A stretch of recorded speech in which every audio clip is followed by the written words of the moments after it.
joining us now is 12th-year head coach Luke Johnson of the North Park baseball team. North Park coming off a subpar year last year where the Vikings finished in the 7th in the final CCIW standings. However, they have qualified for 5 of the last 7 CCIW postseason tournaments. So, Coach, now that you're entering your 12th season as the head coach of the North Park baseball team, what are your expectations for this upcoming 2017 season? Well, the expectation when you say 5 out of the last 7 conference tournaments is to be 7 out of the last 7 conference tournaments. So when your goals are set as a team, it's usually probably in that order to get into the postseason. I'm talking the NCAA tournament. You have to qualify for your conference tournament, and we have failed to do that for the last 2 years. And last year had some particular difficulty down the stretch with a couple exceptions, some games that we played well down the stretch, but for the most part, we need to play more consistent, better baseball. And we're looking forward to getting started here just in a few days to do that. So I think the first thing that we're trying to do is put ourselves in a position, once again, to be taken seriously within the conference. When we are, by definition, we're taken seriously within on the national picture as well. And it isn't too often that a top 3-4 team in this league isn't in the regional rankings. So the second step is getting yourself in a position where you're going to be regionally ranked, and when the postseason conference tournament AQs, Pool Cs come down the pipe, you want to be in consideration for those things. So that's really kind of where it starts and the direction that we're trying to go. And talk about what you guys got coming back here. You got 9 seniors, including a 5th-year player, that being Tyler Woolbright. Talk a bit about what you guys got for those 9 seniors, as well as the one of them being second-team All-CCIW selection, Anthony Bragg. Talk a bit about those guys. Yeah, sure. Anthony had a very nice year for us offensively and defensively last year. His defensive numbers, he probably would have been legitimately a Gold Glove candidate at first base because of some personnel issues. We actually ended up playing him quite a bit at third base, where I think he played really well at third base, but his defensive numbers, he was a qualifier statistically at first base. And I think he picked it at about 980 as far as his fielding percentage goes, but throws the ball as well as any first baseman I've ever had, can bail our infielders out when they need it. Really started off really poorly last year offensively. I want to say maybe like a 1-for-17 start between 3 different trips, and was just very, very low on the stat sheet when he looked up for probably the first 6 or 7 games last year, and really did a very good job of compartmentalizing and putting good at-bats together and getting better and better and better. And he really came out of the gate swinging in the opening weekend in the CCIW, and it didn't really look back. So it's nice to have him back. Tyler Woolbright was a borderline. He was right on the bubble there as an all-conference guy. He is probably offensively right now swinging the bat as well as anybody that I've ever coached. He has a better understanding of what he is and what he needs to do. And we've had some pretty good offensive players here. I think he's hit about 3 ground balls between the fall and then when we started practice up after break here. He's hammering the baseball. So I'm very excited to watch him continue to progress. And he has year after year after year. He's gotten better and better and better. So he's a 5th-year guy, and I think he's mature enough also emotionally to handle the fact that people are going to lean on him a little bit. Last year he didn't have a ton of protection behind him. I think he will this year, and that's only going to help both him and Anthony. So offensively, those are 2 key elements to the lineup. And you mentioned offense. Talk a little about where you think the success of the team is going to come from. Do you think it's going to be the pitching, the defense, or the offense, as you mentioned? Well, on the pitching side, you have to start there. And depending on what we do and how things go, we could have 3 lefties in the rotation. We're probably going to have 2 in the rotation from the get-go. Alex Vanucci is able to pitch this year, which last year was not, which was a big, I think, a hindrance to our pitching staff in a lot of ways. Whether he was a starter or coming out of the bullpen, he did a lot of things for us for 2 years and didn't throw a pitch last year. So the ability to have him in the mix, I think, depending on how we use him, it really doesn't matter how we use him, it's going to be a plus for us. But I think you have to start on the mound. And Brent Kessinger last year was as good of a 1-9 guy as there was. And you take a look at his secondary numbers, and I'm not saying that tongue-in-cheek at all. He was, I want to say opponents hit like 270 against him. He was just over a hit per inning. He was like probably a third of a walk per inning pitched. All those numbers say that you're going to be successful. We played 940 defense, and in the middle infield last year we played about 890 defense behind him. So Brent is not a huge strikeout guy. He can strike you out when he needs to, but he's a guy who pitches, and to pitch you have to be able to pick it up behind him, and we did not do that last year. So he very easily could have been a 5-4, 6-3 guy, but was a 1-9 guy on the mound, and that's not going to be the case this year. He's put in a tremendous amount of work from the end of last year. The challenge that our coaching staff gave him, he's responded to it. Physically, he came in really good shape in the fall. He's maintained that throughout the course of this year and is ready to roll. James Pagney came on super strong at the end of last year. Right, yeah. James is about a strikeout per inning. Started our last 3 conference series, I believe, and pitched pretty big. And James has to continue to grow. Opponents got some good swings against him last year. His ability to continue to work with the third pitch, I think, is that will reduce the good swings. Like people sit on some pitches and some counts with him. But from a velocity stuff, off-speed stuff, and the development of that third pitch, James is in pretty good place right now. Okay. So, and I think a lot of people, when you take a look at him physically, would love to have a guy with those kind of secondary numbers coming back. I think James is going to spread his wings. Sean Eder pitched well at times for us last year and did not at times for us last year. Sean is going to be on both sides of the ball this year. He's going to get a chance to play some outfield, but also pitch. And whether he starts or closes is going to kind of depend on what some other moving parts do. But Sean is more than capable of turning your lights out. So, and he's been pretty good so far. So, again, continue to make some mechanical adjustments, and his breaking ball's pretty good right now. Fastball velocity is good, as it always has been. So the more usable he is that way, whether he's a back end of the game guy coming in from a position or coming out of the bullpen, or somebody who's starting games, that gives us another really strong arm. James Park last year was just, I don't think, represented who he is or who he can be on the mound. He throws from a ton of different arm angles. Had one really good start against the University of Chicago that not a lot of people saw because it was basically pouring rain the whole time. And he can do that. So I think the strength of any pitching staff, with the way the conference schedule is set up here with doubleheaders Saturdays and Sundays and some midweek doubleheaders, Guy 4, Guy 5, Guy 6, Guy 7, Guy 8 maybe are going to be really, really important to your pitching staff. And I think from an experience, maturity, stuff standpoint, we have some people that can step in there. Josh Smith is ready to, I think, see his role expanded a little bit, and whether he ends up starting games or being a very valuable bullpen guy for us kind of remains to be seen. But I think he has the ability to do that. We've got some freshmen that, Zach Colangelo right now is a two-way guy, but is as good as any right-hander of his age that I've seen at this point in time. He has 3 pitches. His velocity is good. He's competitive, and he's used to pitching deep into ball games. So I think that's a guy that a lot of people maybe within the league or teams that we're going to play early on don't know anything about, but I think he's I would expect that he's going to turn some heads. Talk a little about the defense and the offense that you think is going to be able to go into the mix as well as the pitching. Okay. One guy that does return that played a significant amount of time for us was Cohen Gilbertson last year as a freshman.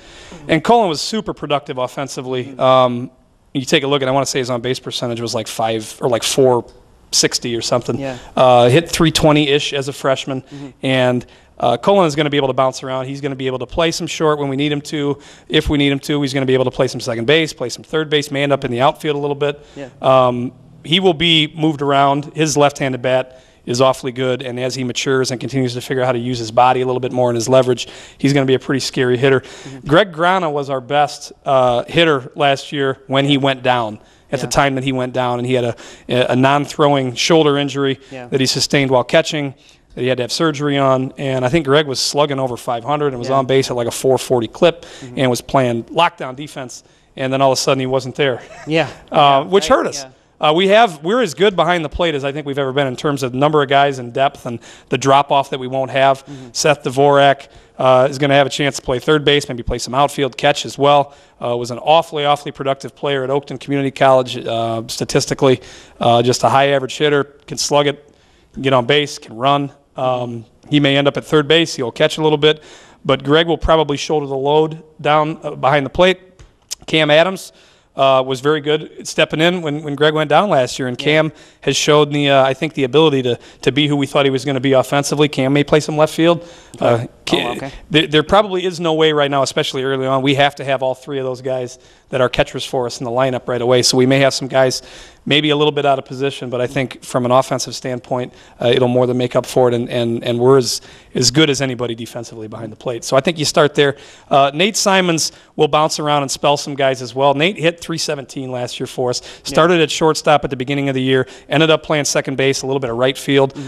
He's a good soldier. He works his butt off. He's been through a lot in his time in this program, and is a valuable member of this team. So whether it shows up statistically or not, he's already, from a maturity standpoint, from a leadership standpoint, and he put up some numbers last year as well. So hopefully we can get him in a place and in places where he's the most comfortable defensively, and maybe some of those numbers will get even better.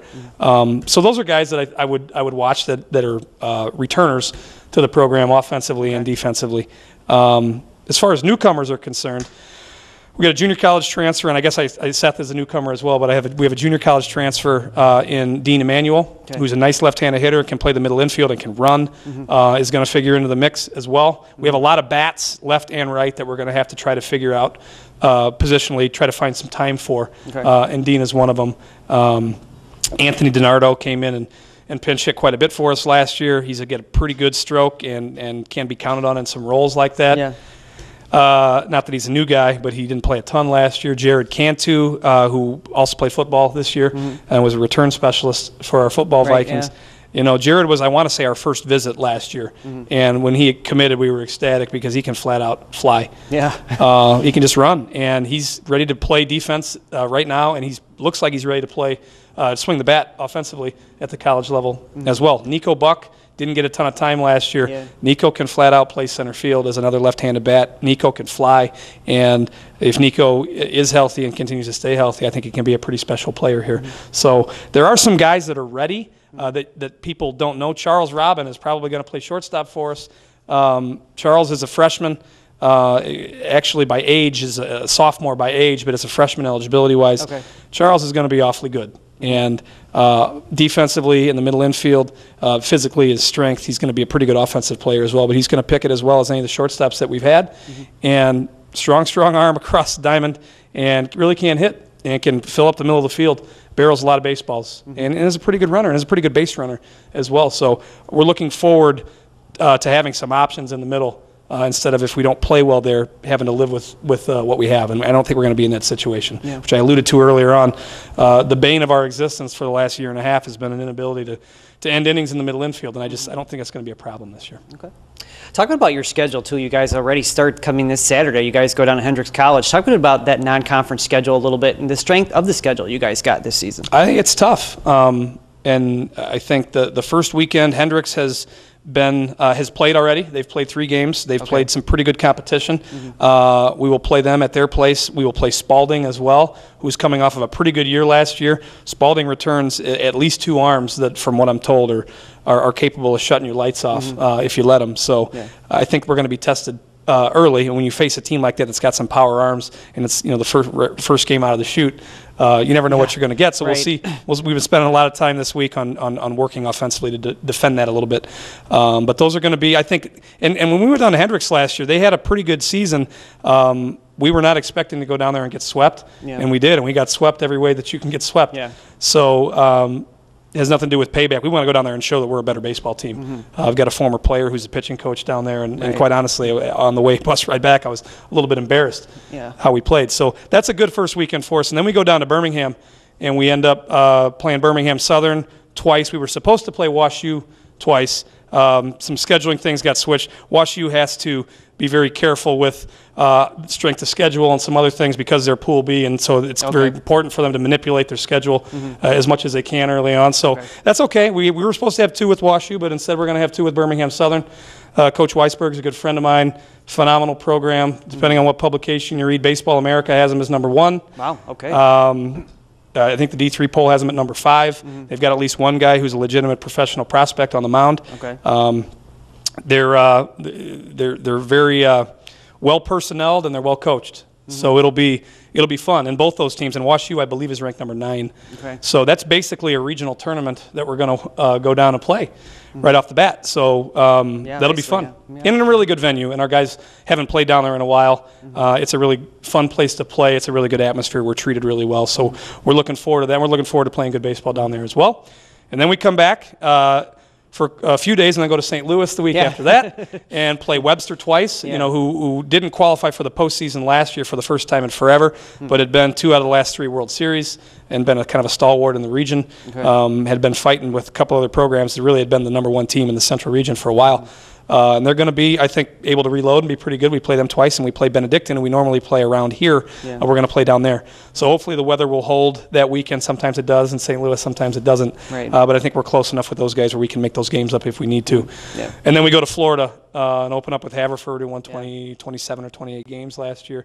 Okay. We've got a pretty tough preseason or pre-conference schedule. Yeah. And talk a bit about that conference schedule. I know you guys not exactly where you wanted to be in that preseason poll. They picked you guys to finish sixth, but I mean, and North Central College is picked to win the conference. But that's a team you played very competitively again with last year. You guys don't come back here until April. I mean, talk about with that conference schedule. Talk about how that conference schedule, once you guys play your non-conferences, you're going to be ready for that. Well, I hope we are ready. CIW schedule. When it comes down to where we were picked, I mean, you take a look at what a lot of times that's what you put on paper the year before, and that's probably about where we deserve to be. Yeah. And that's the way that it is. As far as the team that's picked to finish one right now, they've won 2 titles in the last 2 years. So if I were them, I would think I'm picked right where I should be picked as well. Yeah. So the poll, means about what it means. As far as motivation is concerned, our motivation is to go out and practice well every single day and then play well when it's time to play baseball. Mm-hmm. So can't get caught up in that when we've been picked to finish higher. Or whether we've been picked to finish lower. We've been picked all over that poll in the 12 years that I've been here. So you'd like to be picked to finish higher than 6th, but you'd also like to finish higher than 7th the year before. So you get what you deserve. Right. I think we'll be ready to play.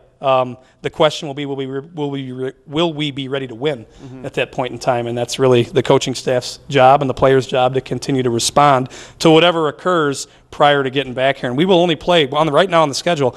But we have, I think, one non-conference game, or room for one non-conference game after we come back from spring break. So we'll have 16 games in, and we have a 24-game conference schedule this year. Yeah. So we're pretty much going to play conference games after break, which hopefully will be to our advantage because not very many of our conference opponents are going to be in that boat. Yeah. And we will be able to focus on who we're preparing for, prepare our pitching staff for who they're going to face instead of having to figure out how we're going to piece together, a 7-inning doubleheader against a non-conference opponent on a Tuesday, turn around on a Wednesday and play a conference game that may have implications as far as the postseason is concerned.